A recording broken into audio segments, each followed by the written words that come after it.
हरियाणा से जो भेदभाव होता था उससे मुक्ति दिलाने का काम हमारी सरकार ने 10 वर्षों में किया है।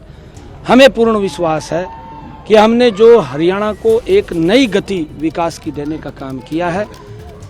8 अक्टूबर को भारतीय जनता पार्टी तीसरी बार बहुत बड़े मैंडेट के साथ आ रही है।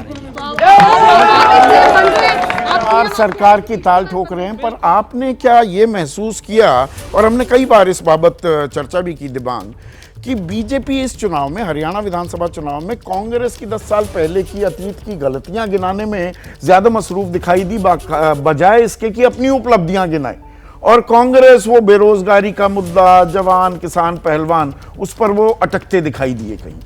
जी हाँ, बिल्कुल, क्योंकि उनके पास कुछ कहने को था नहीं। देखिए, बीजेपी की कोशिश यही होती है, लेकिन वहाँ मुश्किल हो जाती है जहाँ उनकी सरकारें रहीं 10-10 साल तक, क्योंकि फिर लोग ये पूछने लगते हैं कि आपने 10 साल में क्या किया, और उसका उनके पास जवाब नहीं बनता। लेकिन अगर आप एक दूसरी बात देखें तो इस बार बीजेपी ने चुनाव को बहुत स्थानीय बनाने की कोशिश की, जो कि अक्सर विपक्ष की कोशिश होती थी कि किसी तरह से स्थानीय बन जाए चुनाव। तो उन्होंने एक तरीके से वही रणनीति अपनाई जो विपक्ष अपनाता था। ये साफ ये होता था कि प्रधानमंत्री पर हमला नहीं करो, स्थानीय बनाओ इसको। प्रधानमंत्री उतरे ही नहीं मैदान में।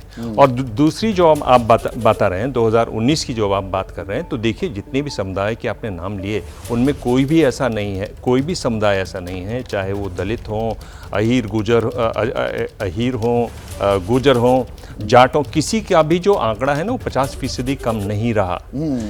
इस पे बदलाव हुआ। इस बार मैं आपको कह रहा हूं कि बीजेपी वहीं जाएगी, यानी पंजाबी वोट और अगड़ों का वोट उनको मिलेगा। ब्राह्मण जिस तरह से उन्होंने उम्मीदवार उतारे हैं वो इसका संकेत साफ देता है।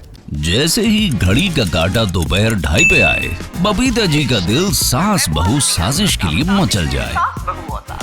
और ये है इनकी बहू, पूरे दिन ऑफिस की टेंशन हो जाए गॉन जब ये करें अपना फेवरेट शो फ्री टाइम पे ऑन।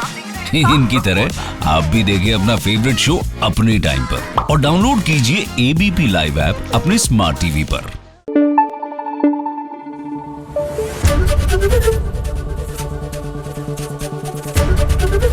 एबीपी न्यूज आपको रखे आगे।